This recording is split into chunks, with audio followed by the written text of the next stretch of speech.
अध्याय 15 पुरुषोत्तम योग।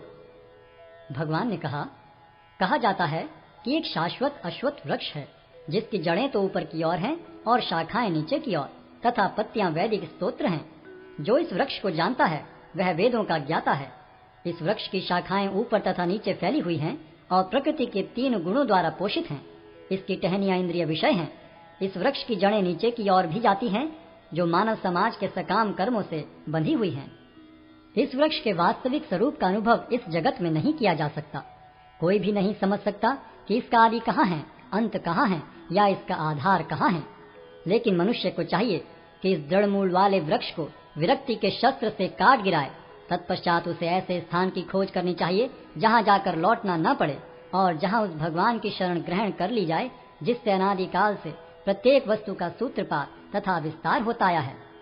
जो झूठी प्रतिष्ठा, मोह तथा कुसंगति से मुक्त हैं, जो शाश्वत तत्व को समझते हैं, जिन्होंने भौतिक काम को नष्ट कर दिया है, जो सुख तथा दुख के द्वंद्व से मुक्त हैं और जो मोहरहित होकर परम पुरुष के शरणागत होना जानते हैं, वे उस शाश्वत राज्य को प्राप्त होते हैं। वह मेरा परम धाम न तो सूर्य या चंद्र के द्वारा प्रकाशित होता है और न अग्नि या बिजली से।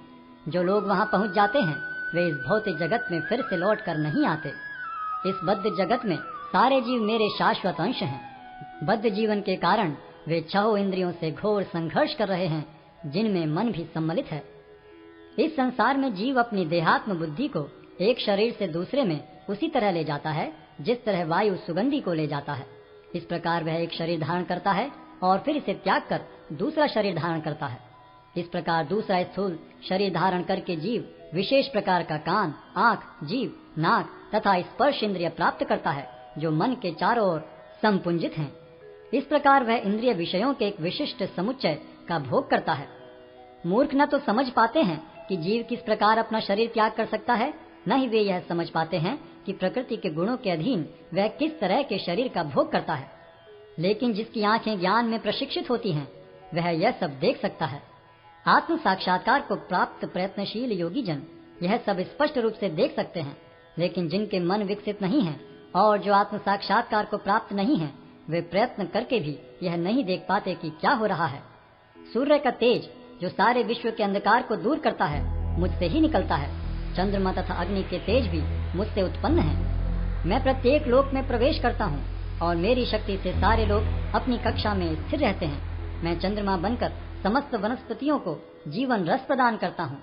मैं समस्त जीवों के शरीरों में पाचन अग्नि हूँ और मैं श्वास प्रश्वास में रहकर 4 प्रकार के अन्नों को पचाता हूँ। मैं प्रत्येक जीव के हृदय में आसीन हूँ और मुझसे ही स्मृति, ज्ञान तथा विस्मृति होती है। मैं ही वेदों के द्वारा जानने योग्य हूँ। निस्संदेह मैं वेदांत का संकलन करता तथा समस्त वेदों का जानने वाला हूँ। जीव 2 प्रकार के हैं, च्युत तथा अच्युत। भौतिक जगत में प्रत्येक जीव च्युत होता है और आध्यात्मिक जगत में प्रत्येक जीव अच्युत कहलाता है।